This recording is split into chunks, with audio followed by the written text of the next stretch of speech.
Naniniwala ba kayo sa kasabihang merong tao na nakatakda para sa atin na ang lahat ay mangyayari sa tamang panahon? Ako si Aya at ito ang aking kwento. Naaalala ko pa, noong 13 gulang pa lang ako, palaging paalala ng aking ina sa akin na ang pag-ibig ay darating sa tamang panahon na nakatakda, sa panahong handa ka na at sa tamang pagkakataon. Hindi ko maintindihan si ina noong mga panahong yun. Bakit ko iisipin ng pag-ibig? Ang tulungan sila upang makaahon kami sa kahirapan ang priority ko. Namamasada nga lang ng jeep ang ama ko at ang ina ko naman ay naglalabandera. Dalawa kaming magkapatid ngunit masyado pang bata si Ana para makatulong sa pamilya. Ang alam niya pa lang ay pumasok sa eskwelahan at maglaro sa bakuran pag-uwi. Ako naman ay sumasideline ng pagkanta sa mga birthday parties o di kaya'y sa mga masasayang okasyon. Malaking pasasalamat ko dahil nabiyayaan ako ng magandang boses. Ito ang ginagawa kong sandata upang makatulong sa mga magulang ko. Kung pagpapalain ako, nais kong maging sikat na singer upang magkaroon kami ng maraming pera at makabili ng mas malaking bahay kung saan walang butas ang aming bubong, hindi kami binabaha at hindi madumi ang kusina. Kaya nang makapag-enroll nga ako ng high school, ay sinubukan kong magsikap sa pag-aaral. Ang pangalawang prioridad ko ngayon ay ang makapagtapos ng pag-aaral. Kapag kasi wala kang pinag-aralan, talo ka sa malupit na mundong ito. Nang makagraduate ako ng high school ay napuno ako ng tuwa dahil akala ko'y tutuloy ako sa kolehiyo. Ngunit kinapos kami ng pera. Hindi kami nakapagbayad ng tuition fee. Tunay na ako'y nalungkot. Ako ay 17 gulang na nung dumating siya sa buhay ko. Isang lalaking sa unay aakalain mong masungit, ngunit ubod sa pag-aalaga at pagmamahal sa iyo. Sa unang tingin, ay aakalain mong hinding-hindi kanya pagtutuunan ng pansin dahil mayaman ito at laging hatid sundo ng mamahaling kotse nila. Anak ito ng isang mayamang lalaki sa Maynila. Ang usap-usapan ay bilyonaryo siya at ang ama niya. Ngunit kahit na ganoon ay nais pa rin itong magsimba sa simbahan dito sa Rizal. Palagi itong nagsisimba tuwing linggo sa plaza kung saan ay nagtitinda ako ng mga lobong pangbata. Siya si Ismael, isang matangkad na lalaki, malakas ang dating, gwapo at matangos ang ilong. Ang mga mata niya ay tila ka hinihipnotismo at ang kanyang ngiti ay kayang pag-aanin ng loob mo. Nakakapag-aral siya ng kolehiyo at maganda ang buhay. Alam kong mali na magkagusto sa kanya dahil akala ko noon na kahit kailan ay hindi gaganda ang buhay niya kung mamahalin niya rin ako pabalik. Ako ay isang hamak na dalagang hindi nakapagtapos ng pag-aaral at nagtitinda ng kung ano-ano sa kalye, kung ano-anong racket ang ginagawa ko. Kaya kahit na mayroon akong pagtingin sa kanya ay binabaliwala ko na lang. Ngunit dumating ang araw na unang nahuli ako ng mga mata niya. May kaguluhan noon sa tapat ng plaza dahil sa mga binatang mga naghahamok. Nagtakbuhan ang mga tao dahil may dalang mga itak at kutsilyo mga binata. Ako'y natulak-tulak at nasagi-sagi. Kahit na gusto ko ring tumakbo ay hindi ko magawa. Masakit na ang katawan ko sa pagbunggo sa mga balikat ng mga taong nagsisitakbuhan. Ang mga paninda kong mga lobo ay malaya nang lumilipad sa langit.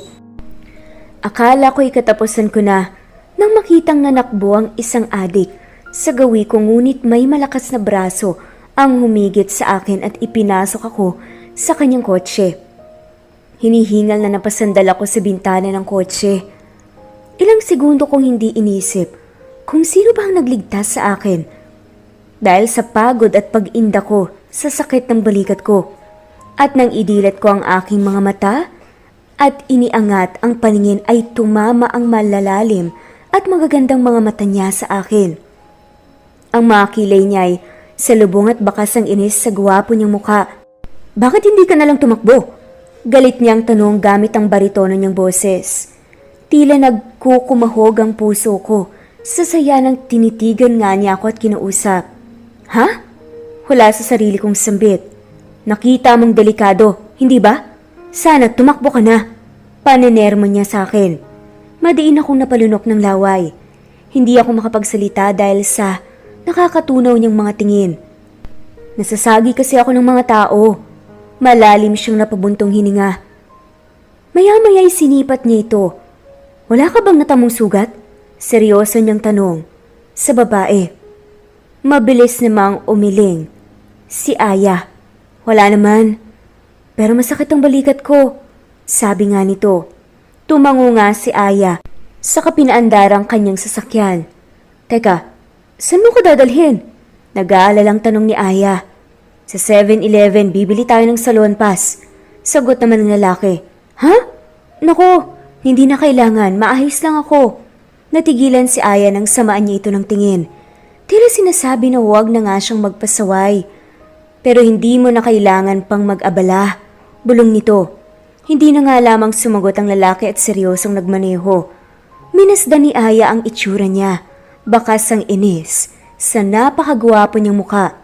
Pinagmasdan nito ang tangos ng kanyang ilong, ang haba ng mga pilik mata niya, ang labi niya, natural na pinkish, ang ganda ng hubog ng panga niya, ang bango-bango niya pa. Ang swerte siguro ng babaeng mamahalin niya. Mabilis nga siyang nag-iwas ng tingin ng lumingon ito sa gawin niya. Tila siya nahuli sa akto, kaya't peking umubo nga siya para bawasan ang nakakabinging katahimikan. Nag-init naman ang mga pisngi niya nang marinig ang malalim na boses niyang tawa. Kalma ka lang, hindi naman kita kakainin. Bibili nga lang tayo ng salon pass. Sabi niya na may multong ngiti sa labi. Ang tono niya'y tila nangaasar pa nga. Kinalma nga naman ni Aya ang puso niyang napakabilis ng pagtibok. Hindi rin nagtagal, ay nakarating nga sila sa 7-Eleven at binilhan niya ito ng salon pass. Nilibre niya rin ito ng pagkain kahit na sinabi naman ni Aya na wag nang mag-abala pa ang lalaki. Salamat ang marami Saad ko nang pagbuksan niya ako ng pinto ng kotse niya. Walang anuman. Ihatid na kita sa inyo. Ituro mo na lang ang daan. Tumango na nga lamang siya sa katahimik na pumasok sa loob ng kotse. Bago niya muling paandarin ang kotse niya ay binanggit niya ang kanyang pangalan. Ismael palang pangalan ko. Ikaw, ngayon lang kita nakita dito Pagtatanong niya. Ako si Aya, pakilala ng babae. Bagyang napangiti nga siya. Ang ganda ng pangalan mo bagay sa'yo. Napakagat tuloy sa ibabang labi ang babae sa sobrang kilig. Salamat. At ikaw rin, bagay na bagay sa'yo ang pangalan mo. At napuno ang biyahe ng kwentuhan nila. Mas nakilala nga niya ito. Ang ama niya ay isang negosyante sa Maynila. Matagal nang nasawi. Ang kanyang ina sa isang aksidente. Sa una lang siya mukhang masungit at snob, ngunit mabait naman pala. Heto pa nga't niligtas nga ito at nilibre ng salon pass at pagkain. Diyan lang sa kanto ang bahay namin pero kahit dito mo na lang ako ibaba. Turo nga ni Aya sa gilid ng kalsada. Sigurado ka? Tanong niya sa kahininto ang sasakyan. Oo, baka kasi pagalitan ako ng nanay ko kapag nakita niyang may kasama akong lalaki. Akalain pang nobyo kita. Sagot nito. Lumabas siya mula sa kabilang pintuan saka umikot at pinagbuksan ito ng pinto. Bakit hindi natin totohanin? Sambit niya na nagpagulat nga sa babae. Ha? Ngumiti siya. Wala yon. Sagot naman ng lalaki saka ito inalalayan na makalabas ng kotse. Akala ko may sinabi ka Mahinang tumawa ang lalaki. Sabi naman ni Aya, sige na. Aalis na ako kapag nakauwi ka na. Baka may mang trip pa sa'yo dito Sabi niya saka nilibot ang tingin. Hindi siguro siya sanay sa squatter. Hindi. Kilala ko naman ang mga tao dito, mababait sila. Paliwanag ni Aya. Nakangiting tumayo si Ismael. Sige, alis na ako. Salamat ulit sa pagligtas sa akin. Sabi nga ng babae saka nagsimulang maglakad paalis. Ngunit nahinto nga siya nang tawagin nga muli ng lalaki ang pangalan niya. Aya! Sigaw niya. Muli niya itong nilingon. Kailan ulit kita makikita? Magtitinda ka ba ulit ng mga lobo sa tapat ng plaza sa linggo? Tanong nito. Bahagyang umiti ang babae. Ibig bang sabihin ay gusto niya itong makita ulit? Nilipad na ang mga paninda niya kanina, kaya baka sampagitan naman ang ititinda nito sa susunod na linggo. Sagot nga niya. Tumango siya. Sa susunod ulit, Aya. Nagpaalam pa ulit ako bago tuluyang umuwi. At nang gabing rin yun, ay hindi na nga nakatulog si Aya ng maayos dahil sa pag-iisip sa nangyari kanina. Hindi nga siya makapaniwala na totoong nagkaroon sila ng interaksyon ni Ismael na dati minamasid niya lamang mula sa malayo. Lumipas ang ilang araw at unti-unting nabuhay ang saya niya nang papalapit ng linggo. Handa na rin ang mga ititinda niyang sampagita at siya'y naglabandera muna ng ilang araw. Ang kinita niyang 300 pesos sa 3 batch ng mga nilabhan ay binigay nga niya sa kanyang ina dahil matumal ang pasahero ng kanyang ama ngayon at wala silang pambili ng ulam at bigas. Nagdadalaga na rin ang kapatid niyang si Ana, ngunit tila wala itong amor na tumulong sa kanilang mga magulang. Ang nais lang nito ay mabilhan ng mga damit at sapatos. Imbes tuloy na may makakatulong nga sana si Aya sa pagtitinda ng mga lobo at sampagita, ay wala pa. Balak niya ring magbukas ng tindahan ng fishball at kikiam sa tabi ng kalsada para pangdagdag sa perang pampalit ng bubong nila. Hindi na kasi kinakayang magawa ng paraan ng mga tulo tuwing utag-ulan. Ang problema lang ay wala nga siyang pangpuhunan. Kahit 500 pesos nga lang muna para makabili ng stock, saka kapag lumagoy bibili rin siya ng pugo para sa pangkwek-kwek. Kahit sa maliliit lang na paraan ay kumikita ng pera. Lumipas pa ang ilang mga araw at dumating na nga ang araw ng linggo. Ilang minutong nagsimula na ang misa nang makita nga nitong sasakyan ni Ismael na pumarada. Kumalabog ang puso niya nang muli siyang masilayan matapos ang isang linggo. Makikita mo na kahit higit na mas nakakaangat siya kaysa sa ibang tao, ay hindi nga matapobre si Ismael. Nagsisimba pa rin kasama ang ibang mga tao at tumutulong sa mga nangangailangan. Tila habang tumatagal ay mas lalo itong nauhulog sa kanya. Nang matapos ng misa ay isa-isa nang naglabasan ang mga tao sa simbahan at agad naman siyang nag-alok ng sampagita. Nilapitan nga niya ang isang matandang babae na may bit-bit na basket. Magkano ang isa, Ining? Tanong niya habang dumudukot ng barya sa kanyang wallet. 6 po. Isa nga, Ining? Sagot niya sabay abot ng 6 na piso. Iniabot ni Aya sa kanyang isang sampagita, saka siya nagpasalamat. Ang gandang bata mo, Ining.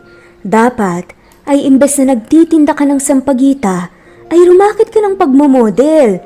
Tiyak na mas malaki ang kikitain mo roon. Sabi niya. Tila nahiya naman si Aya at napakamot sa sentido. Nako, hindi na po, hindi rin naman po ako marunong rumampa tsaka magposing-posing eh. Sagot na lamang niya. Mahinang tumawa ang matanda, saka ito nagpaalam umalis. Magandang hapon, Aya. Sabi ng isang baritonong boses mula sa kanyang likod. Nilingon niya ang lalaking nagsalita at ganoon na lang ang tuwa ng makilalang lalaki. Ismael! Masaya niyang sabi. Bahagya siyang natawa. Namiss mo ba ako? Tanong niya na may tonong pangaasar. Nag-init ang mga pisngi nito sa kilig. Ha? Medyo. Pakipot na sabi niya. Natawa siya sa kasinipat ang mga sampagitang hawak niya. Bibilhin ko na ang lahat ng yan para hindi mo na kailangan maglako. Magkano bang lahat? Seryosong sabi nito sa kabinuksan ng kanyang wallet. Agad naman itong nagsalita. Hala, wag na. Ano ba? Wag ka nang mag-abala pa. Hindi mo naman kailangan gawin yun. Huwag ka nang mag-alala. Gusto ko rin naman ng sampagita para ma-display ko sa amin. Saka gusto kong ayain kang lumabas. Kumain sa labas. Sabi nga ni Ismael. Kumalabog ang dibdib ng babae sa kilig. Ha?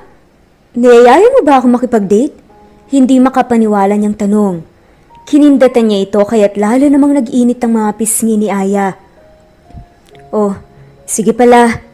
Sagot na nga lamang niya habang tinatago ang ngiti sa labi.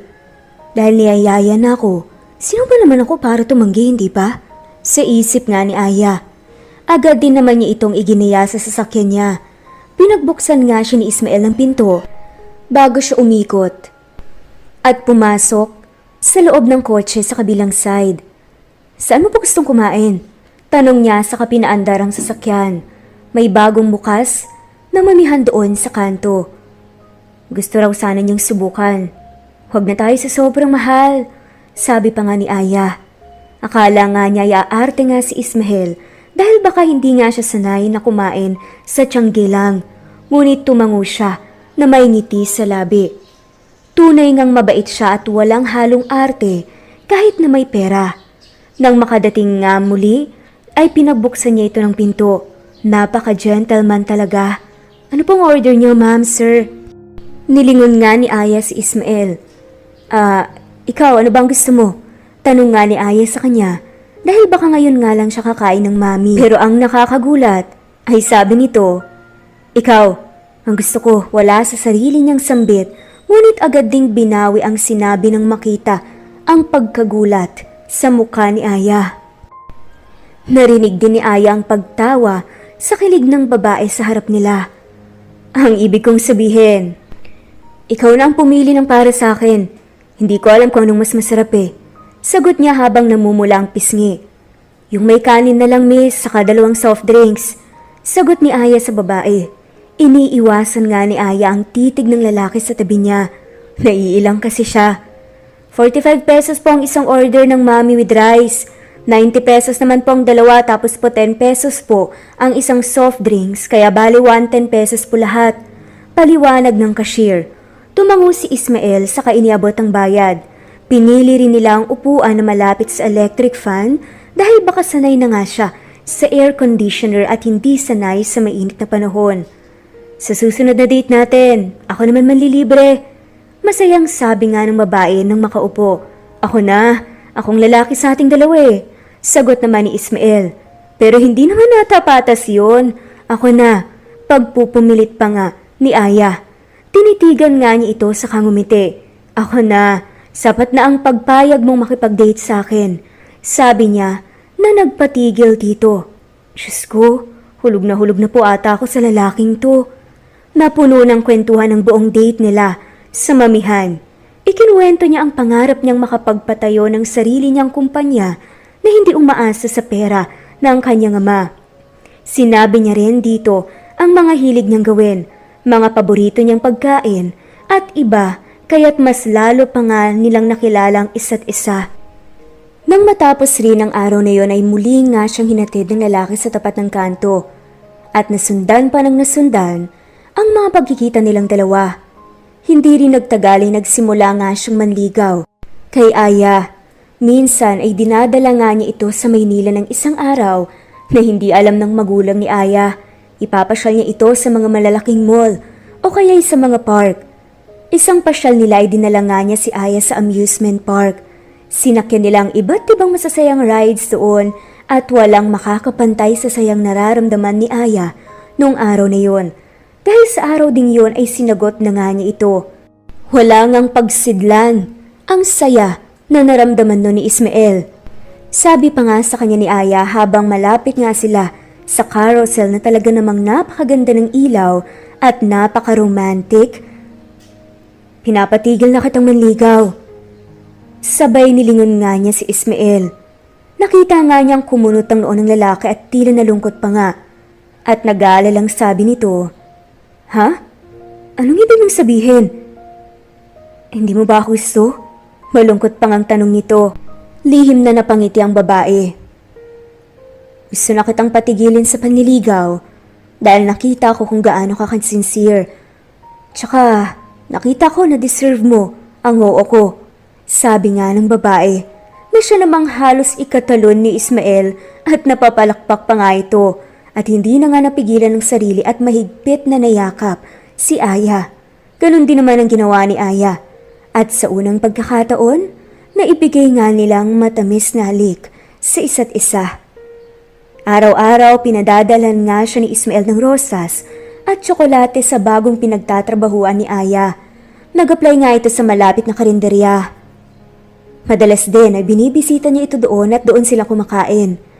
May mga panahon na ilang araw nga silang hindi nagkikita dahil kailangan bumalik ni Ismael sa Maynila para asikasuhin ang mahalagang papeles para sa kumpanya ng kanyang ama na pansamantala dahil may pinuntahan na business trip ang ama niya. Isang gabi binisita nga niya ito sa kanila. Pista sa kabilang barangay kaya'y pumunta ang mga magulang nito doon kasama ang kapatid niyang si Ana para mumasyal. Magpapalipas rin sila ng gabi sa bahay ng kaibigan ng kanyang ama. Hindi na ito sumama dahil walang magbabantay ng bahay nila. Agad nga siyang pinagbuksan ng pinto nang kumatok siya. Isang mahigpit na yakap ang isinalubong ni Aya dito. "Namiss kita, mahal ko," bulungan niya kay Ismael. Tila siya nga ay nasa langit sa sobrang saya.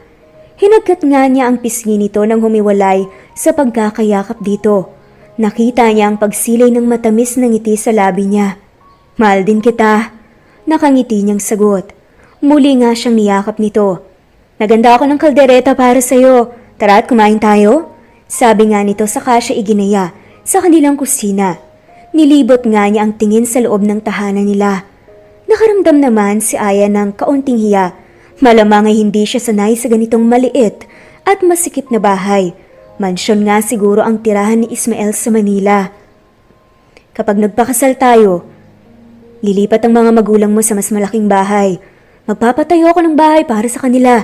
At ikaw, dadalhin kita sa Maynila. Pero syempre, madalas pa rin tayong bibisita sa pamilya mo." Sambit ni Ismael habang pinaghahandaan nga siya ng pagkain. Natigilan nga si Aya, hindi makapaniwala sa narinig. Nang titigan nga niya ito ay hindi nagbago ang seryosong mukha niya. "May balak kang pakasalan ako?" tanong niya.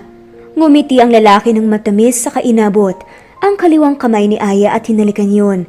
Naluluha nga itong ngumiti kay Ismael. "Aayain kitang magpakasal sa mas espesyal na araw. Paghahandaan ko yun, Aya. Mahal na mahal kita." Saad niya habang nakatitig sa mga mata ng babae. Mabilis nga siyang hinalikan nito sa labi bago bumalik sa upuan niya.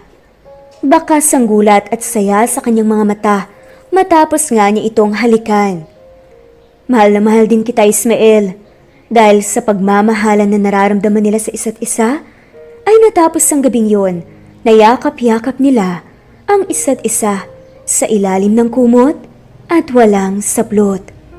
Pero napaka-gentleman nga nitong si Ismael at naging gentle nga lang siya, lalo na nang malaman nga nito na unang beses ngang ibinigay nitong si Aya ang kanyang sarili at pinagkatiwala sa lalaki. Kinabukasan ay maaga ngang pinaalis ng babae si Ismael dahil baka makauwi na ngang pamilya niya ng 6:00 ng umaga. Bago umalis si Ismael ay isang mahigpit na yakap ang iniwan niya kay Aya dahil magtatagal na raw siya sa Maynila ng 1 linggo. Nilibang nga ni Aya ang sarili sa pagtutok sa trabaho sa karinderya. Kahit nasabik siya sa mga yakap niya, tiniis nito. Kahit na natigil ang pagpapadala niya ng rosa sa tsokolate kay Aya simula nung bumalik siya ng Maynila, ay hindi naman nag-isip ng kung ano-ano si Aya dahil baka masyado siyang busy doon at nakakaligtaan ang pagpapadala ng rosas para kay Aya na dati niyang ginagawa. 3 araw nang walang paramdamang nobyo mo, ate, ah. Tanong naman sa kanya ni Mirna, katrabaho niya sa karinderya. Ito ang nagtatanggap ng bayad ng mga customers at nagsusukli sa mga ito. May importante lang siguro siyang inaasikaso sa Manila, Mirna. Paliwanag nga nito habang nagpupunas ng lamesa. Sumandal siya sa dingding habang nagkakurus ang 2 braso. "Naku, trabaho ba yan? Baka ibang inaasikaso niyan sa Maynila, ha? Marami na akong nakitang ganyan. Trabaho at importante daw tapos malalaman mo na ibang babae palang inaasikaso." Paismid na litanya ng katrabaho saka naglakad paalis. Kaya imbes na wala nga ang pagtududa ay napuno nga siya ng masamang mga isipin. At nang dumating ang Lunes, ay nadatnan nga niya si Ismael na nakaupo sa isang lamesa sa kanilang karinderya. Nang makita niya ito ay nabuhayan siya agad at sumilay ang ngiti sa labi. Sinugod nga siya ni Ismael ng yakap saka hinagka ng ulo niya. "I miss you," bulong nga niya dito. Nahagip ng mata ng babae ang pag-iling-iling ni Myrna na nakita pala ang nangyari. Ano nga palang ginawa mo sa Maynila? Anong mga papeles ang inasikaso mo? Walang galang tanong ni Aya, saka humiwalay sa yakap. Ayaw namang magduda ni Aya ngunit hindi nga nito tinigilan ng mga sinabi ni Myrna kahapon. Nagtaka naman ang itsura ni Ismael. Mga papeles at dapat asikasuhin sa kumpanya ni Dadaya. Alam mo naman na yun, hindi ba? Paliwanag ni Ismael. Oo nga pala, halika na, kumain na tayo. Yaya nga nito sa kanya. Bibili ako ng lupa sa Maynila at doon ako magpapatayo ng bahay, Aya.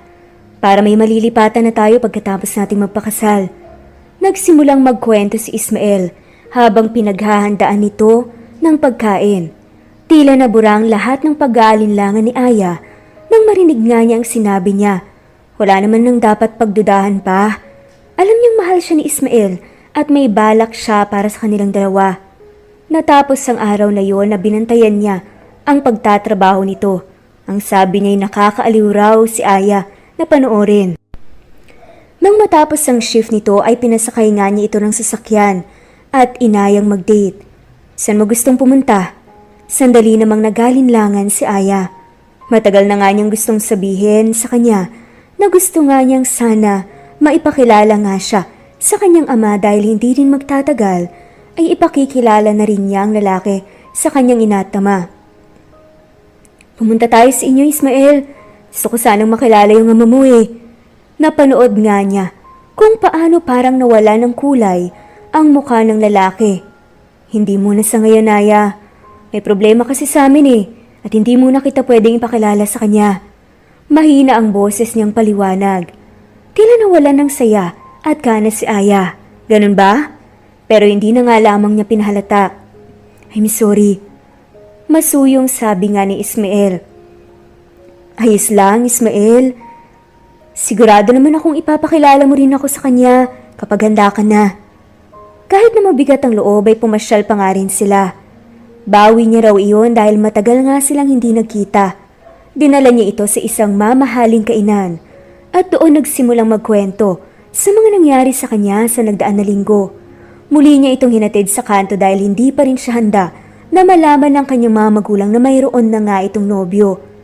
Magsimba tayo sa linggo, Aya, sabi nga ng lalaki bago umalis. Nakangiti namang tumango si Aya. Sige, gusto ko yan. Lumipas ang ilang mga araw na palagi silang magkasama ni Ismael. Tuluyan nang nabura ang mga pagdududa nito sa kanya at mas lalo lamang siyang nahulog ng lubusan. Nitong mga nakaraang araw rin ay napapansin niya ang pagbabago sa pakiramdam nito. Madalas, nababilis na ang nakakaramdam ng pagod at tila palaging may gustong kainin na hindi pangkaraniwan ng babae.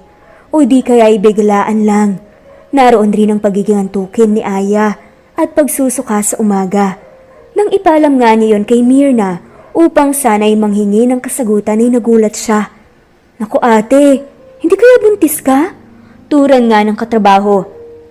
Binalot ng kaba si Aya. Mag-pregnancy test ka kaya ate? Suwestiyon niya. Kaya't bumili nga ng 2 PT gamit ang pera mula sa sweldo niya. Ilang ulit na nagdasal si Aya bago tinignan ang resulta at ganoon na lamang ang kaba niya nang makita ang 2 guhit.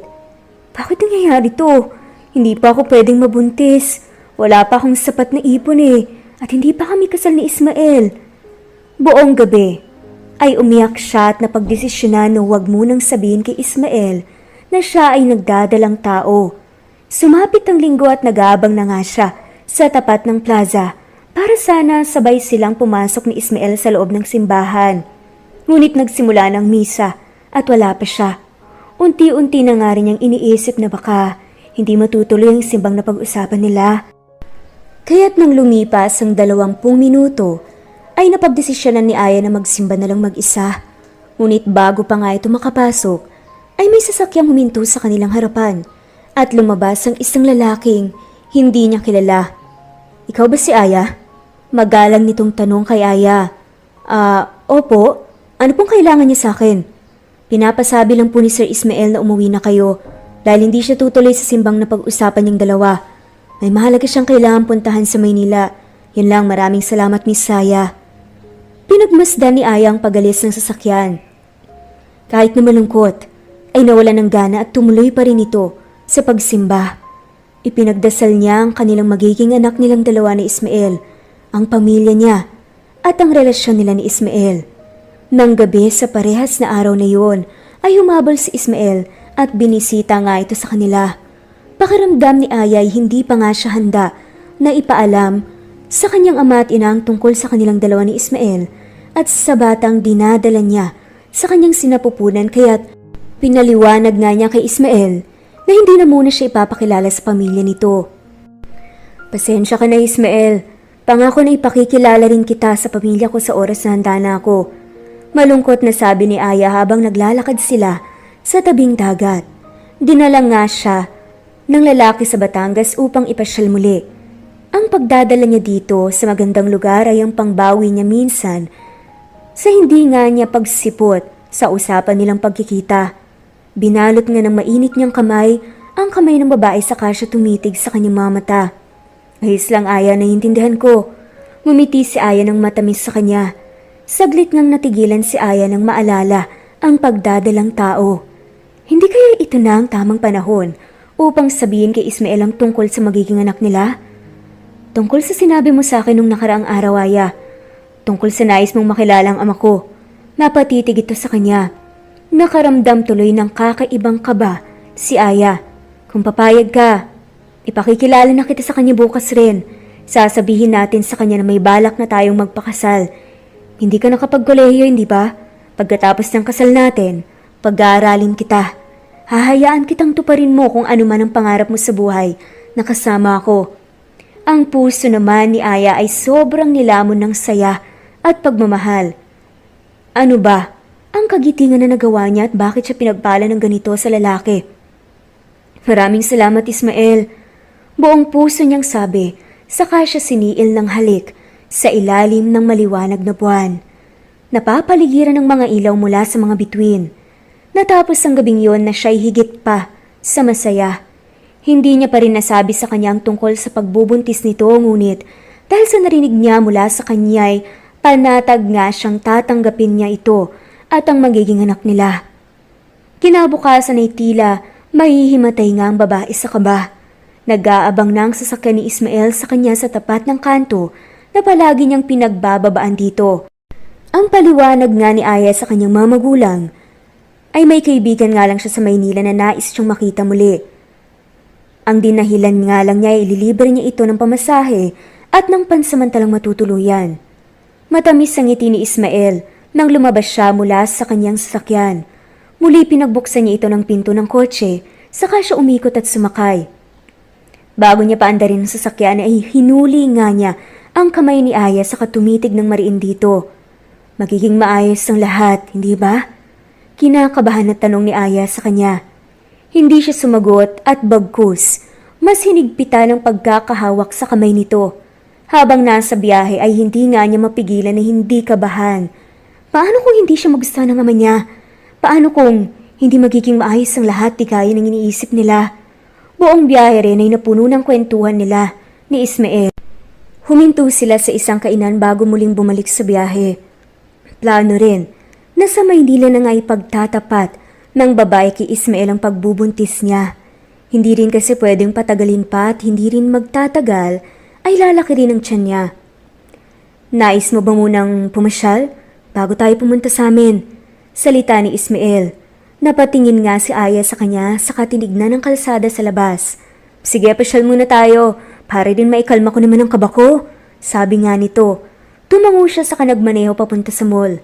Sa iilang beses na ipinasyal niya ito sa Maynila, nang patago ay madalas na nga rin na sa mall lang sila nagpupunta. Hindi rin ito nagpapabili ng mga gamit kundi pagkain lamang na hindi niya natitikman. Sa 5 oras ay naglibang silang dalawa ni Ismael sa mall. Pumunta sila sa iba't ibang stalls sa mall hanggang sa pareho nga silang mapagod. Tara na Aya, oras na para pumunta tayo sa mansyon. Tumango nga si Aya kay Ismael saka sumakay sa loob ng sasakyan. Ang kabang kaninang naramdaman niya ay muling nanumbalik. Hanggang sa nasa tapat na nga sila ng napakalaking gate nila ay abot tahip ang kaba niya. Ang ganda at ang laki ng tahanan ni Ismael dito sa Maynila.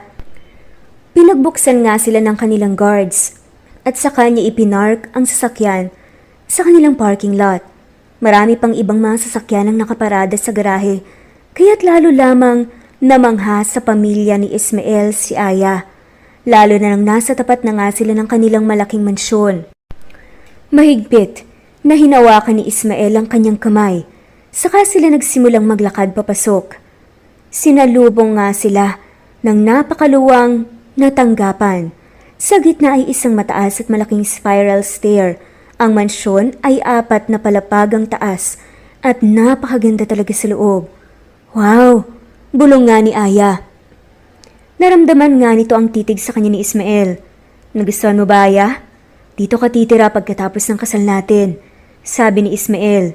Nakangiti nga si Aya na tumingin sa kanya. Sa kahinaplos ang sariling tiyan. Maya-maya rin ay pinaupo na nga niya ito sa kanilang mga sofa at sinabihan na maghintay na ang ilang minuto dahil pinaghahandaan nga nila ang magiging hapunan nila. Hindi rin nagtagal at nakarinig nga ito ng pagtawag sa pangalan niya. Aya, halika na, kakain na tayo. Nasa hapag na si Papa. Rinig. Nasabi nga ni Ismael kay Aya. Kinakabahang tumayo si Aya mula sa pagkakaupo at sinundan si Ismael patungo sa kanilang dining room. Tumambad sa kanya ang malaki at mahabang mesa na puno ng mga pagkain. Parang sa mga napapanood nga niya sa mga teledrama ay napakaraming pagkain ang nakahain sa hapag. Sa dulong bahagi ay naroon ang isang matandang lalaki. Nakaupo ito at seryosong nakatingin sa kanilang dalawa ni Ismael. Ang aura niya ay parang pinapahiwatig na hindi nga niya tanggap ang presensya ni Aya. Mas lalo lamang siyang kinain ng takot. Ang iniisip niya kahapon na baka hindi nga niya ito matanggap ay tila nagkakatotoo na. Magandang gabi po, ako po si Aya. Magalang pa rin nabati ni Aya at winaglit ang takot at kabang naiisip. Hindi niya ito pinansin sa kabumaling kay Ismael. Ipaliwanag mo ito, Ismael, sabi ng matanda na may bahid ng galit sa kanyang tono. Nakita nito ang pag-ayos ng tindig ni Ismael. Papa, siya si Aya. Nakilala ko siya sa Rizal. Mahal ko siya at siya ang pakakasalan ko. Lalong kumunot ang noo ng ama ni Ismael sa narinig. Humingi ito ng malalim. Tila kinakalma ang galit na nararamdaman. Maupo muna kayo. Tahimik silang umupo ni Ismael sa dalawang upuan. Ramdamang bigat ng aura sa paligid. Unti-unti na nga rin nakaramdam ng kawalan ng pag-asa si Aya dahil sa ugaling ipinapakita ng ama ni Ismael sa kanya. Kumain muna tayo at kumalma. Saka natin pag-usapan ang mga to, sabi nito. Wala silang nagawa ni Ismael kundi kumain. Tahimik ang paligid at ang tanging maririnig lang ay ang tunog ng mga plato at kutsara na nagkiskisan. Hindi rin nagtagal ay natapos nga silang kumain. Pinatabi sa mga katulong ang mga pagkain na natira at iba pang mga hindi nagalaw. Dinala rin sila ng ama ni Ismael sa sala saka sila pinaupo. Ismael anak, ipaliwanag mo nga nangyayari? Papa, siya si Aya. Mahal ko siya at magpapakasal kami. Mariin na nilunok ni Aya ang laway sa sobrang kabang nararamdaman. Tiputa, Ismael, hindi ba't napag-usapan na natin to? Nagulantang si Aya sa biglang pagmura at pagsigaw ng matanda. Hinarap siya ni Ismael sa kabumulong. Aya, doon ka muna sa kabilang kwarto at mag-uusap lang kami ni Papa. Wala sa sariling napatango si Aya. Mabilis na naglakad paalis saka nag-isip-isip. Isang malaking kamalian ba ito? Sana una pa lang ay inisip na nga nito na malakas ang tsansang hindi nga siya matatanggap ng ama ni Ismael. Si Aya ay isang hamak na mahirap na babaeng hindi nakapagtapos ng pag-aaral. Nagtitinda lamang sa karinderya. Nagustuhan ng isang mabait na bilyonaryo at umasang gaganda ang buhay sa Maynila pagkatapos ng kasal niya sa lalaking pinakamamahal niya. Pero hindi naman yun ang habol niya kay Ismael. Matagal na nga niya talagang hinahangaan at minamahal ito. Nakatulala nga lang si Aya sa kawalan ng may isang babaeng mestiza ang naglakad palapit sa kanila. Napakaganda niya at sexy. Ang ganda ng damit niya at haltang branded yon. Hindi katulad ng sa kanya na nabili nga lang niya sa ukay. May bahid ng inis ang magandang itsura ng babae.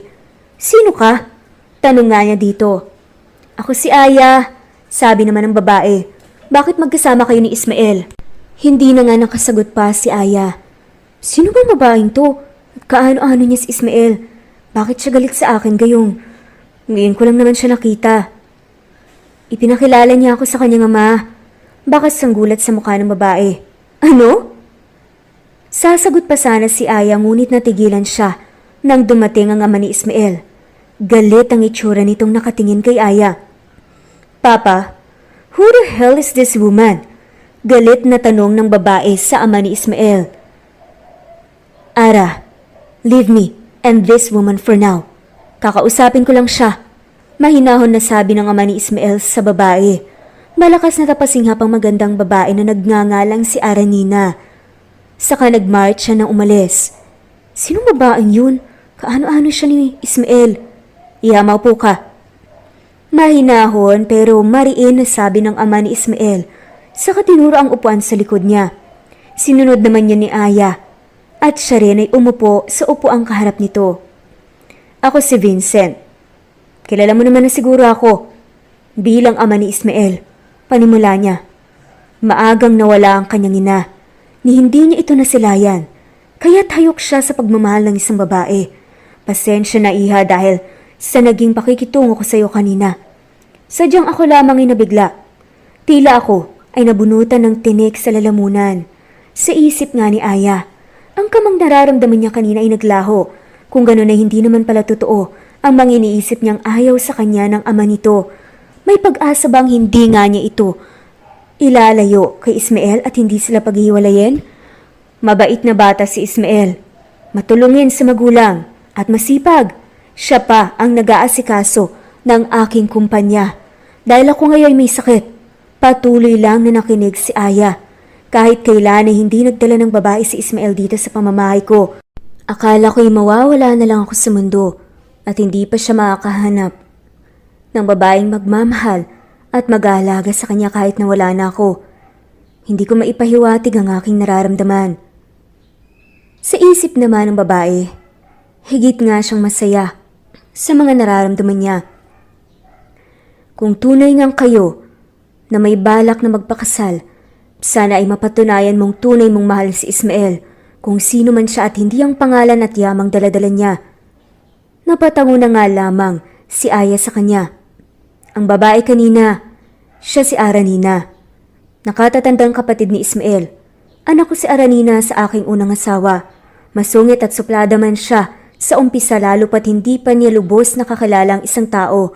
Ngunit napakabait na bata niya at may pagmamahal sa pamilya. Sana makasundo mo siya.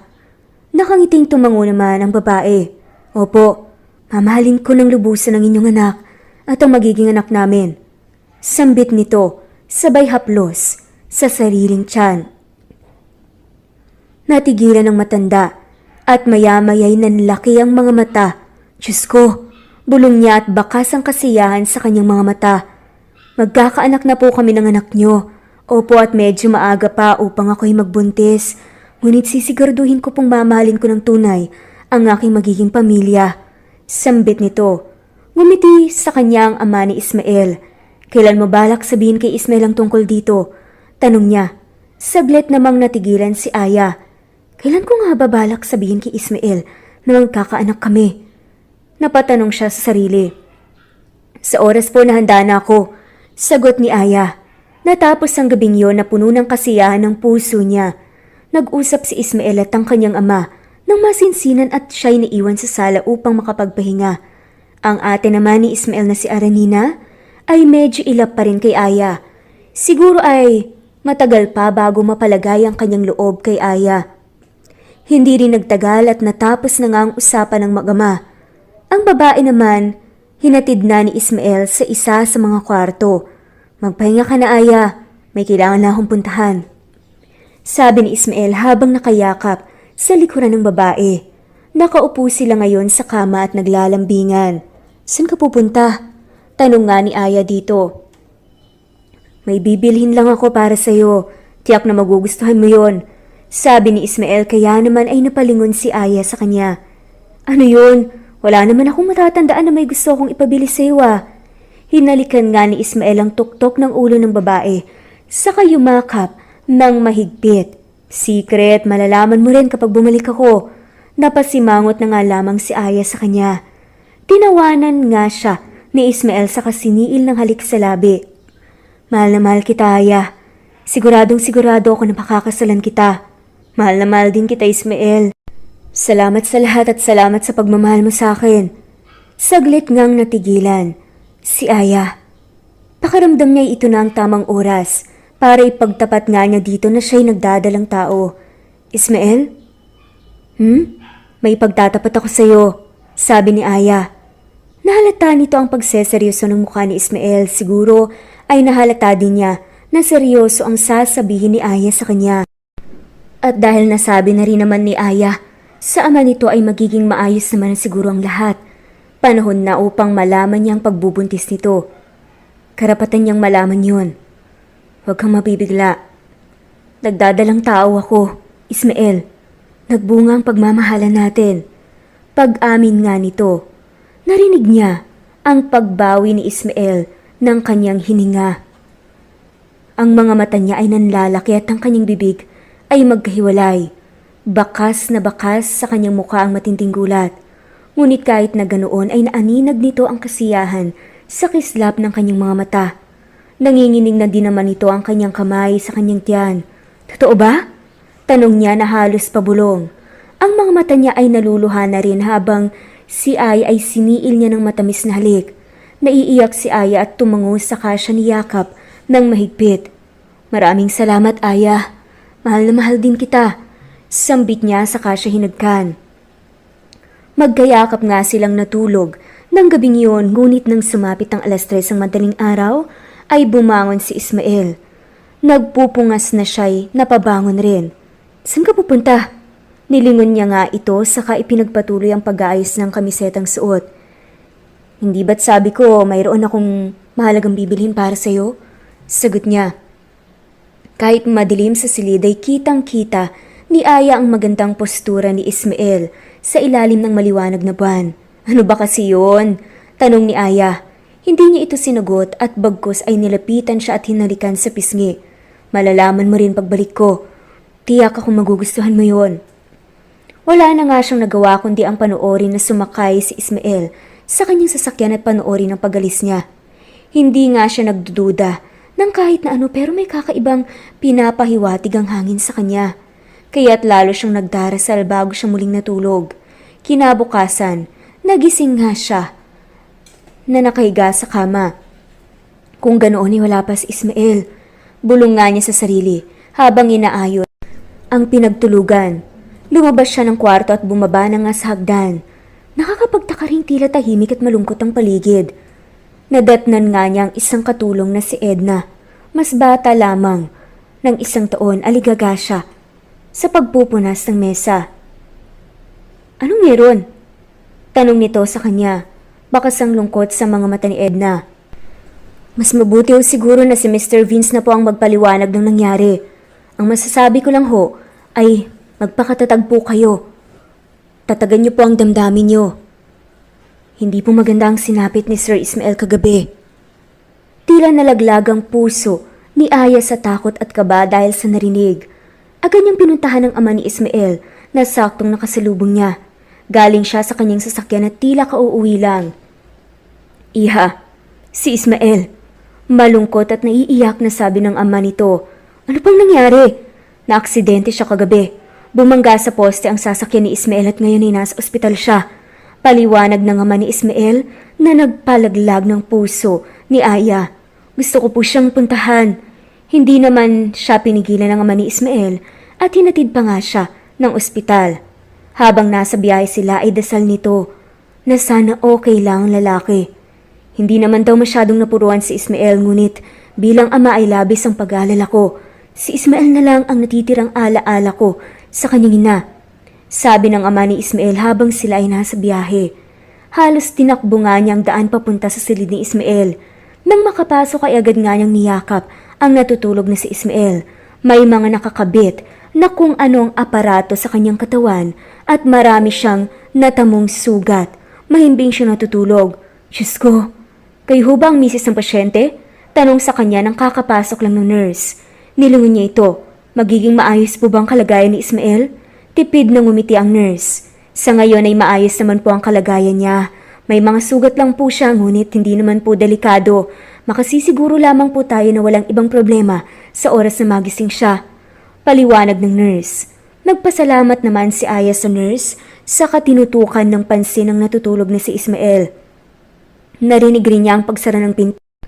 Hudyat na lumabas na ng silid ang nurse upang bigyan sila ng privacy. Hinaplos nito ang pisngi ni Ismael habang naluluhang nakatitig sa kanya. Sana maging maayos ang kalagayan mo, mahal ko. Di na marin nito ang sugat niyang may bandage na. Dapat pala hindi na kita hinayaang umalis kagabi. Kung ano man ang ibibigay mo sa akin, tiyak naman akong makapaghihintay yon. Kahit na nakapikit ang mga mata, hinihiling nito na naririnig siya ni Ismael. Mas mahalaga ang kaligtasan mo. Mahal ka namin ng magiging anak natin, kaya gumising ka na. Muli niyang niyakap ito. Paggising mo, ipakikilala na kita sa pamilya ko. Ipapaalam ko rin ang plano nating magpakasal at ang magiging pamilya natin. Binantayan nga niya ito buong araw. Pinisita rin siya ng kanyang ama, ngunit umalis din ito dahil kailangan na nitong magpahinga. Maya-maya ay dumating ang kanyang ate. Mabigat ang presensya niya nang pumasok siya sa loob at hindi niya ito tinapunan ng tingin. Pakiramdam ni Aya ay hindi pa rin palagay ang loob nito sa kanya. Lumapit ito kay Ismael na natutulog pa rin bago niya ito tinignan. Sa totoo lang, hindi pa ako palagi sa'yo. Panimula ng ate niya. Si Aya naman ay nanatiling nakatitig lang sa kanya. Kagabi ka lang dinala ni Ismael sa mansyon at kagabi lang din, kitang nakita. Wala akong ideya sa pinagmulan mo, sa pamilya mo, kung anong klaseng tao ka at kung nararapat bang mahalin ka ng kapatid ko. Litanya pa niya. Kaya hindi ko matanggap na magkakaanak na kayo agad at kailangan magpakasal. Hindi pa nga kita nakikilala ng lubos.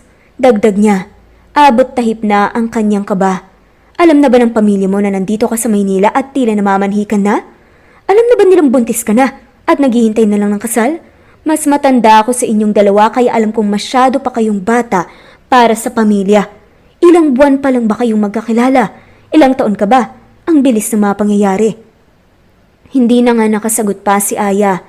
Lalo pa at alam niya na purong katotohanan naman ang lumalabas sa bibig ng ate nito.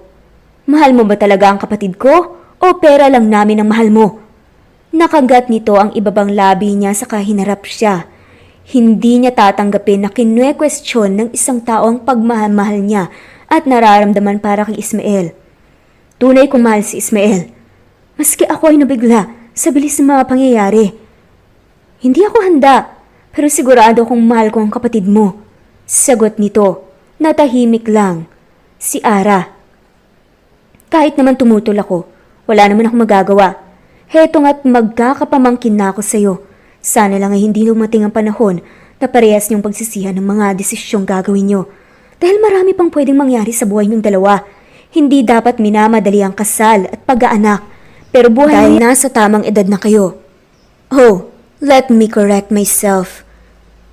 Ang kapatid ko lang ang nasa tamang edad. Ikaw, bata ka pa. Kung tunay nga mahal niyong isa't isa, sino ba naman ako para haglangan yon? Pahabol na nga lamang nito. Tumagos sa puso ni Aya ang bawat salita na sinasambit ni Aranina. Tunay na may malasakit ito sa kapatid. Maraming mga pagsubok pa ang darating sa inyong dalawa. Kung totoo ang pagmamahal na nararamdaman niyo para sa isa't isa, tiyak ako makakaya niyo iyong malampasan. Sana lang ay huwag maapektuhan ng mga magiging desisyon niyo ang anak niyo.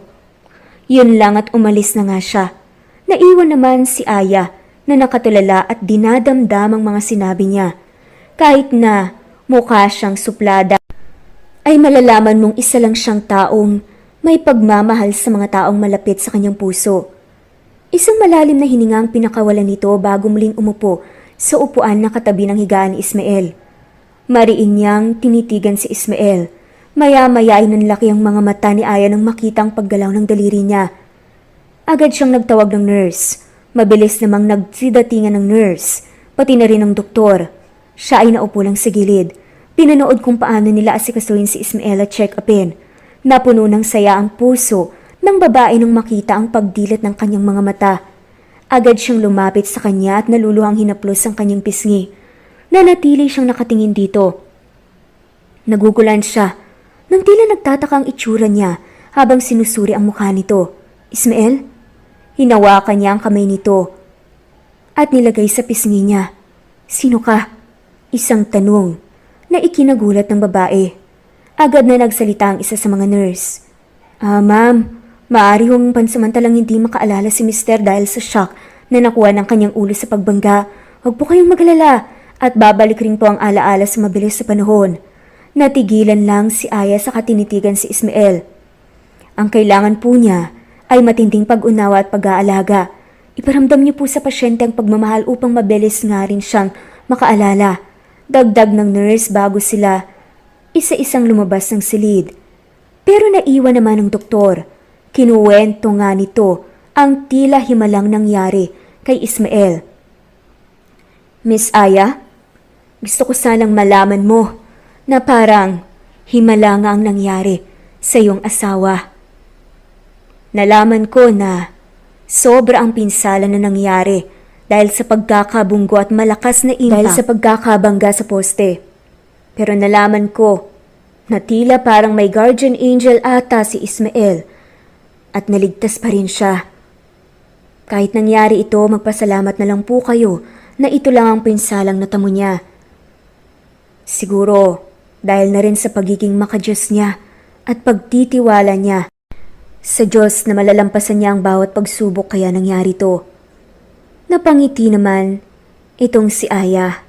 Alam niyang noon pa man na nakikita niya sa simbahan ng lalaki, ay sincere na nga itong nakikipag heart-to-heart talk sa Panginoon. Alam niya na humihingi ito ng gabay sa bawat aksyon na gagawin niya. Kaya nga niya ito nagustuhan dahil isa nga na dahilan ay ang pagiging palasimba ng lalaki. Nagpasalamat lang naman si Aya sa doktor. Pagkatapos nga nun, hinalikan nga niya sa noo si Ismael at nagpasalamat sa Diyos. At nang gumising pa nga ang lalaki, kamusta? Maayos ba ang pakiramdam mo? Tanong nga ni Aya bago umupo sa tabi niya. Maayos naman. Pero sino ka? Bakit kahit na hindi kita maalala ay magaan ang loob ko sa'yo? Mahinang tanong niya. Namuo ang mga luha sa mata ni Aya. Ako to si Aya. Kasintahan mo. Nakilala mo ako sa Rizal. Nakilala mo ako sa simbahan. Doon tayo nagsimulang mahulog sa isa't isa. Dinala mo ako dito sa Maynila para ipakilala sa iyong pamilya. Mahabang litanya nga ni Aya. Kahit na nga mahirap sa ngayon, kakayanin niya. Dahil mahal niya ito at titiisin niya ang lahat ng magiging pagsubok na darating sa kanilang dalawa at lalagpasan yun ng magkasama gaya ng sinabi ni Aranina. Sisikapin niyang bumuo ng mga desisyon na hindi madadamay ang bata sa sinapupunan niya. Maraming naging katanungan si Ismael at lahat ng iyon ay pasensya sang sinagot ng babae sa abot ng kanyang makakaya. Natapos ang gabing iyon na hindi nga niya ito maalala ngunit naroon pa rin ang tamis ng salita ng lalaki sa kanya at ang kilos ng pagmamahal nito dito dahil sabi nga nila, makalimot man ang utak pero hindi ang puso. Ilang araw rin ang nakalipas ay na-discharge na nga rin ang lalaki sa ospital at bumalik na nga sila ng mansyon. Nag-message nga si Aya sa kanyang kapatid na ipaalam sa kanyang mga magulang ang pansamantala nga niyang pamamalagi sa Maynila dahil nagkaroon ng emergency. Hindi niya iniwanan si Ismael at siya ay inalalayan. Parati nga niya itong kinakausap upang hindi maboard. At baka sakaling maalala na nga nitong mga matatamis nilang alaala. Kahit na nabura pansamantala ang kanyang alaala, ramdam pa rin ni Aya ang pagmamahal nito sa kanya. Mabait pa rin ito sa kanya at puno pa rin ng pagmamahal ang mga mata niya. Sa tuwing tinititigan siya, nakikinig siya sa mga kwento nito at sasabayan niya ito sa pagtawa. Ngayon ay nasa garden nga sila. Nakaupo pa rin siya sa kanyang wheelchair dahil kailangan munang ipahinga ang mga binti niya. Gusto naman niya mahagala kahit papaano kaya dinala nga niya ito sa kanilang garden. Malawak at puno ng bulaklak ang garden nila kaya masarap tumambay dito. Aya, Tawag nga ni Ismael sa kanya. Salamat.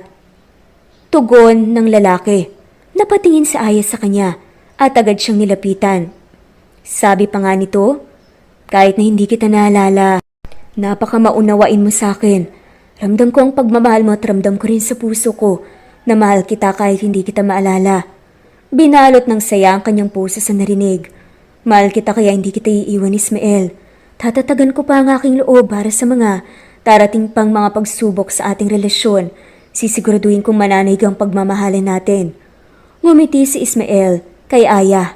Hindi rin nagtagal ay pumasok na nga sila sa loob dahil naghahapon na nga at dadami na ang mga lamok. Inaliw nga nito ang lalaki sa kwento at mga maiikling libro na nahanap nito sa kanilang library. Tahimik naman siyang nakikinig habang nakatitig kay Aya. Sinubukan naman ni Aya itong gawa ng pancake dahil unang beses niyang makakagawa nun. Tinuruan naman siya ni Aling Edna ng tamang paggawa ng pancake at masarap naman ang kinalabasan. Nagustuhan yun ni Ismael at kalaunan ay humingi nga rin ng kape. Masarap akong magtimpla ng kape. Natuto ang pagmamayabang nito. Mahina siyang natawa habang pinapanood ang ginagawa nito. Masarap ka namang magluto, gumawa ng merienda, nakakaaliw ka pang magkwento, tapos masarap ka pang magtimpla ng kape? Kung ganoon, magaling talaga akong pumili ng babaeng mamahalin. Sambit pa nga ni Ismael. Ang tibok naman ng puso ni Aya ay bumilis. Bolero ka talaga. Nakangiti niyang bulong. Maganda ka at ubod ng bait. Ang swerte ko naman sa'yo, misis. Bago pa nga nitong maibato ang hawak niyang tasa. Dahil sa kilig, ay iniabot na nga niya iyon sa kanya. Sus, tigilan mo nga ako. Nahihiya niyang sabi, para tuloy silang nung una silang magkakilala. Na nagkakakiligan. Dahan-dahan at mainit pa yan, baka mapasok ka. Paalala nga ni Aya. Muli siyang tumitig sa babae, ang mga mata niya ay puno ng kislap. Maalahanin ka pa. Dagdag pa nga ni Ismael. Tuluyan na nag-init ang mga pisngi ng babae sa kilig. Mahal na mahal ko ang Aya ko at ang magiging anak namin. Sambit nga niya. At nagpatigil nga sa kanya. Nanlaki ang mga mata ni Ayang tumingin dito at heto siya't matamis ang ngiti sa labi. Nakakaalala ka na? Hindi makapaniwalang tanong ni Aya. Hinaplos ni Ismael ang pisngi niyang nabalot na ng mga luha. Patawarin mo ko, Aya. Paano ko nagawang kalimutan ka ng ilang araw? Hindi nga napigilan ni Aya ang sarili at mahigpit itong niyakap at humagulgol sa kanyang balikat. Rinig nito ang pagtawa niya sa kanya hinaplos ang ulo nito. Tahan na mahal, hindi pa naman ako patay kaya wag mo naman akong iyakan. Lumayo nga si Aya sa pagkakayakap sa kanya at mahinang kinurot ang lalaki. Huwag mo na akong pag-aalalahanin muli ng ganun ha. Saan ka ba kasi nagpunta at kailangan madaling araw mong bilhin ng kung anumang bagay na yon? Umiiyak nga nitong sabi sa kanya. Pinunasan nga nito ang mga luha sa kanyang pisngi. Binili ko lang naman ang singsing mo. Balak ko sanang mag-propose sa'yo ng gabing yan eh. Kaya lang masyadong madilim at daan at inantok ako kaya nadisgrasya. Pasensya na. Paliwanag ng lalaki. Hindi nito alam kung iiyak ba siya o labis na matutuwa sa narinig. Maya-maya ay may dinukot nga ito sa kanyang bulsa at saktong mabilis na namatay ang ilaw at nang muling magliwanag ay puno na ng tao ang paligid at sumabog ang konfeti. Kasabay ng pagluhod ni Ismael sa harap ni Aya. Hindi na nga napigilan ni Aya at napatakip siya ng bibig. Nang biglang magsalita na ang lalaki. Aya, will you be with me forever? Puno ng pagmamahal na sambit sa kanya ni Ismael. Nagkantsawa ng mga tao sa paligid, pati ang ate at ama ni Ismael. Oo, Ismael, mahal na mahal kita, sagot ni Aya. Naluluhang sinuot ni Ismael ang singsing sa daliri nito at napuno ng sigawan ng buong mansyon. Tumayo si Ismael saka siya siniil ng matamis na halik. Puno ng matinding kasiyahan ang puso ni Aya, lalo na nang makita sina ina at ama niya. Pati na nga rin ang kapatid si isa sa mga tao na nanunood. Pinapunta mo sila? Gulat na tanong ni Aya kay Ismael at nakangiti siyang tumango. Matagal na nila akong kilala. Mas nauna ko kaya silang niligawan kaysa sayo. Pangaasar pero pag-amin niya. Kinurot nga siya ni Aya. Ikaw bakit di mo sinabi sa akin? Ngumiti ang lalaki ng matamis. Syempre dapat kilala ko ng pamilya mo bago kita dalhin dito. Hiningi ko na ang blessings nila. Sambit ng lalaki. Iyon na ata ang pinakamasayang gabi ng buhay ni Aya. Kinausap nga sila, nina Itnay at Itay niya ng gabing yun. Ilang mga paalala at mga pangaral bago sila umalis. Kailangan nilang balikan ang bahay sa Rizal dahil may event din daw doon sa pamumuno nila. Isa-celebrate daw ang pagkapanalo ng kapatid sa sinalihan nitong beauty pageant. Ilang araw ang lumipas at nagsimula na nga nilang paghandaan ng kasal. Kinausap na sila ng mga event organizers kung anong team ng kasal ang nais nila. Pinili nila ang church wedding dahil nais nilang makasal sa simbahan at manumpa sa harap ng altar. Inasikaso na nga rin ang iba pang mga kakailanganin, ang invitation cards, dresses, catering at mga designs. Nag-rent rin si Ismael ng isang magarbong hotel para doon mag-celebrate ng event after wedding. 6 na buwan ang inabot ng paghahanda para sa kanilang kasal. Bumukol na rin ang tiyan nito dahil 6 na buwan na nga itong buntis.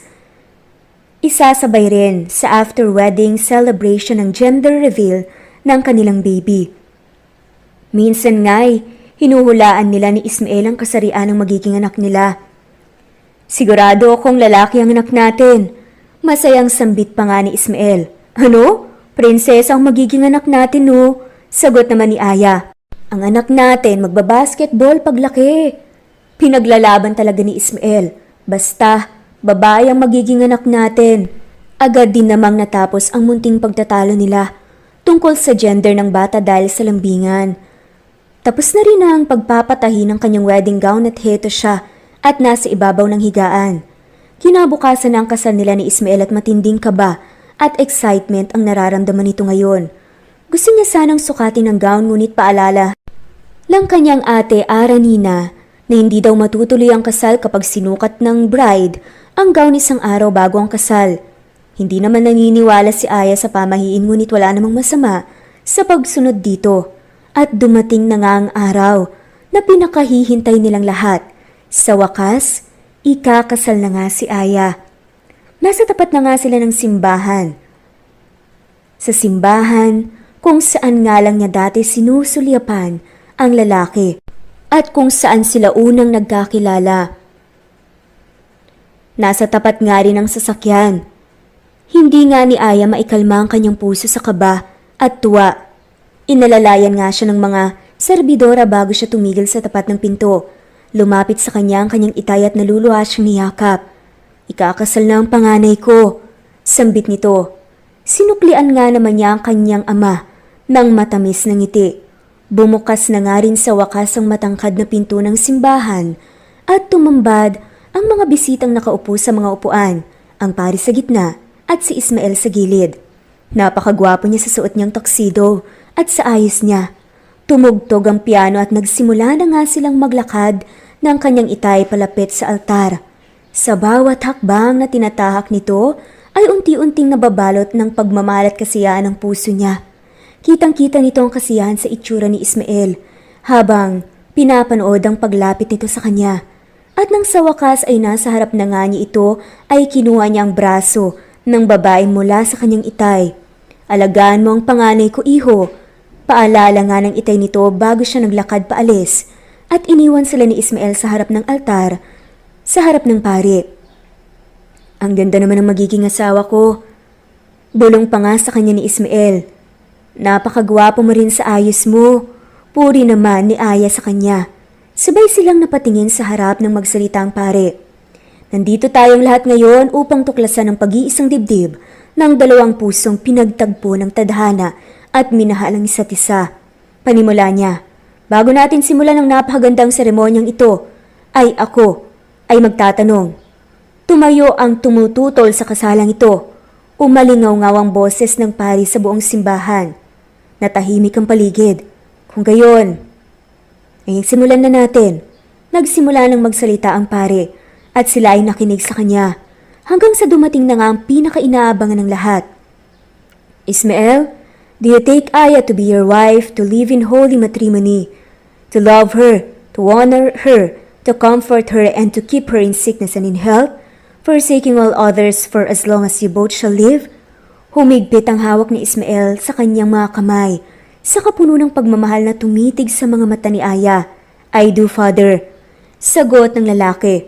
Aya, do you take this man to be your husband, to live together in holy matrimony, to love him, to honor him, to comfort him, and to keep him in sickness and in health, forsaking all others for as long as you both shall live?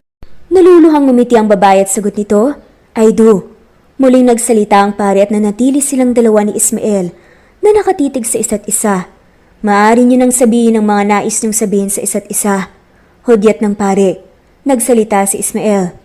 I promise to love and cherish you, to keep you close and with faithfulness, to be your support and help in times of need, to make you laugh and to hold you when you cry, and to always show the respect and honor you deserve until I close my eyes in this earth for the very last time.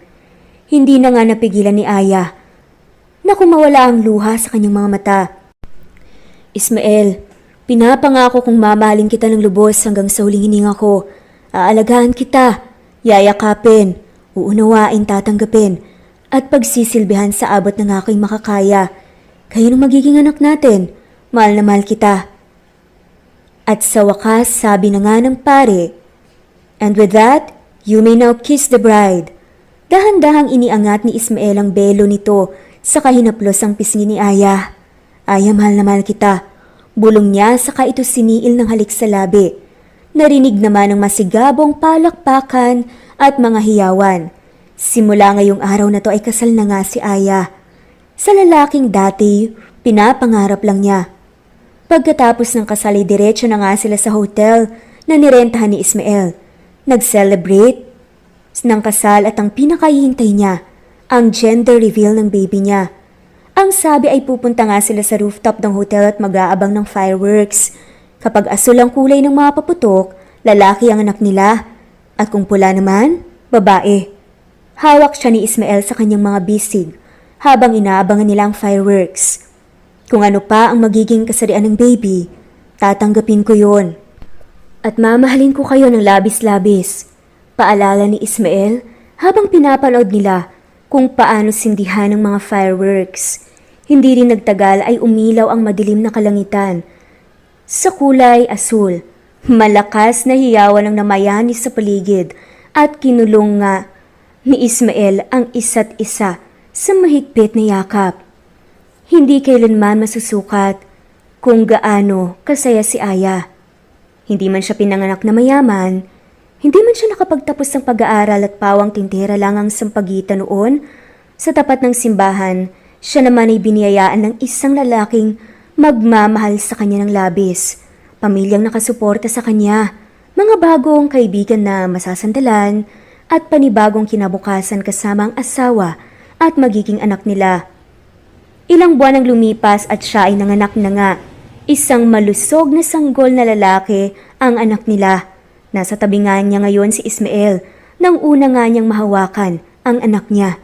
Napakagwapong bata. Mana naman pala sa daddy eh. Pangaasar pa nga. Ni Aya kay Ismael na ngayon ay naluluhan na. Baby girl naman ang susunod. Hirit naman ni Ismael. Kaya bahagyang ang kinurot ni Aya ang lalaki na ikinatawa niya. Kaifer, yun ang magiging pangalan niya. Sambit ni Aya. Hinagka ni Ismael ang noon nito. Bagay na bagay. Lalaking lalaki. Hi baby Kaifer.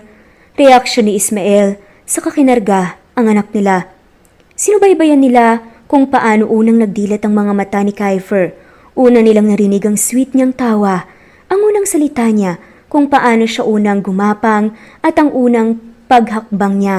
Hindi rin kalaunan ay nakapagtapos na nga rin ng pag-aaral ang kapatid ni Aya. Nakapagpundar ng bahay ang mga magulang nito dahil hinandugan sila ni Ismael ng trabaho at negosyo.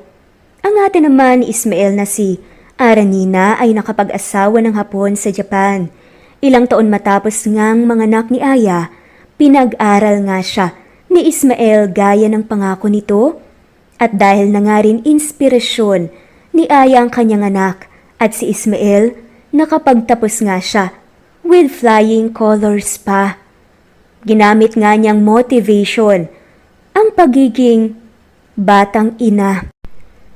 Kahit na ganoon, nakapagtapos nga siya ng kursong Business Administration. At napagdesisyonan nga nito na magtayo na nga lang rin ng sariling negosyo para mas magkaroon nga siya ng time para sa kanyang anak at may time din para maging housewife. Sa tuwing may okasyon ay dinadala sila ni Ismael sa iba't ibang lugar, sa iba't ibang bansa. Mayroon ring mga pagkakataon na may hindi sila pinagkakaintindihan ni Ismael, ngunit parte yun ng buhay mag-asawa at hindi naman siya nagsasawang mahalin ito hanggang sa huli. 9 years later, Ma, ang sabi ni teacher gagawa daw kami ng picture book na naglalaman ng family tree natin. Narinig nito ang boses ni Kiefer mula sa kusina.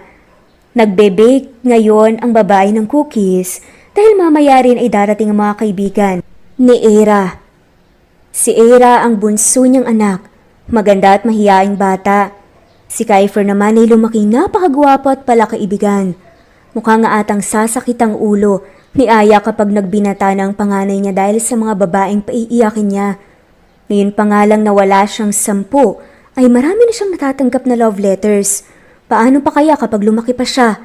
Meron na ngang pagkakataon na may mga nag-aaway pa na mga batang babae. Dahil nga sa kanya. Ilang beses pa ngang sumakit ang ulo ni Aya dahil pati yata kay Ira na bunso niya ay magkakaroon rin ng maraming manliligaw sa hinaharap. Paano ay noong isang araw ay may nagsuntukan daw na 2 batang lalaki at si Irang dahilan. Hindi man naman maipagkakaila na sadyang magaganda at pogi ang mga anak nila ni Ismael, pero medyo masyado pa silang bata para sa mga ganun. Ngunit mabuti ngayon ay puro paglalaro pa lang inaatupag ni Kiefer at wala pa sa isip niya ang mga crush-crush na yan. Sa tuwing magkukwento nga, si Aya kay Ismael tungkol dito ay tumatawa lang siya at sinasabing mana raw sa kagwapuhan niya ang kanyang anak. Mamayang 7:00, makakauwi ang lalaki dahil siya na ang CEO ng kumpanya. Ilang taon na rin nang magretiro ang kanyang papa, ang ama ni Ismael. Ngayon ay ilang taon na silang nakatira sa mansyon at pinatayo ni Ismael ilang buwan matapos ang panganganak nito kay Kiefer. Pinunasan ng babae ang mga kamay sa kasinalubong ng yakap si Kiefer na galing sa school. Ang bango-bango naman ng baby boy ko kahit galing sa school. Paglalambing nito habang mahigpit na niyakap si Kiefer. Mama, napipipi po ako. Angal niya, kinurot na nga lamang ni Aya ang pisingin nito. Anong balita sa school ngayon? Tanong nga ni Aya habang inaayos ang mga binake niyang cookies. Binaba niya ang bag niya sa mesa saka nagsimulang magkwento. Palaging ang inaabangan ni Aya ang mga kwento ni Kiefer pagtapos ng eskwela dahil nalilibang siya sa mga kaklase niyang hangang-hanga sa mga kakayahan ng kanyang anak. Magaling kasi itong mag-basketball gaya nga ng sinabi ni Ismael noon. Marunong rin itong kumanta at maganda ang boses. Magaling pang gumuhit. Yun lang naman po ang mga nangyari, Ma. Kinis nga niya ang anak sa cheeks. Tawagin mo na ang kapatid mo at tapos na tong binibake kong cookies. Dadating na kasi ang mga friends niya. Okay po, sagot ni Kiefer. Bago siya umalis ay muli siyang nagsalita. Help me with my project po paalala ng anak ni Aya bago ito nanakbo paakyat. Okay, and maybe we could ask your papa for help too, sagot ni Aya. Speaking of Ismael, heto at nagriring ang cellphone niya. Hello mahal? Ang sweet naman ng boses ng misis ko kahit sa telepono. Pangbobola pa nga ni Ismael mula sa kabilang linya. Sus, huwag ka ngang mambola no. Bakit ka napatawag? Narinig nito ang pagtawa niya. Gusto ko lang ipaalala na mahal kita. Aya, sabi nga nito. Napangiti na nga lamang ng matamis si Aya at nagpasalamat sa Diyos sa mga blessings na binibigay sa kanya. At nagpromise nga ito na balang araw maibabalik nga rin niya ang blessings sa mga kapwa-taong nangangailangan gaya nga niya dati nung nagtitinda pa lamang siya ng sampagita. At nangako nga rin siya sa Diyos na kahit nangaabot kamay na nga niya ang kanyang mga pinapangarap, hindi pa rin siya makakalimot na bumisita sa simbahan at magpasalamat dito. Dito rin kasi binigay ang isa sa mga pinakamalaking blessing niya sa buhay. At yun ay si Ismael. At dito na nga nagtatapos ang kwentong pagmamahalan nila Ismael at Aya. Maraming salamat po sa lahat ng mga walang sawang sumusubaybay at shoutout po sa mga sumusunod. Jane Rosario, Ostonalito, Presbyteros Rose, Cecilia Naval, Teresa Villaperez, Roslyn Aguilar, Jessie, Adelaida de la Peña, Eliza Eusebio, Benz, Lilila Perea, Nora Diamante, Riza Enduria, Rolando Banano, Miss B, Jane Rosario, Agustina Cabatana, Jocelyn Tansing, Jasmine Baya, Heidi Sera, Carmen Guansing, Feli Vergara, Jocelyn Solitario, Teresita de los Santos, Dalia Nelson, Rosana Salvador, Maria Girly Gakutan, Rudy Nolasco, Amy Lumen, Joselito Cosico, at shoutout na rin po sa lahat ng mga walang sawang sumusubaybay. Maraming salamat po. At muli, ito ang Jules Stories PH. Thanks for listening and God bless everyone.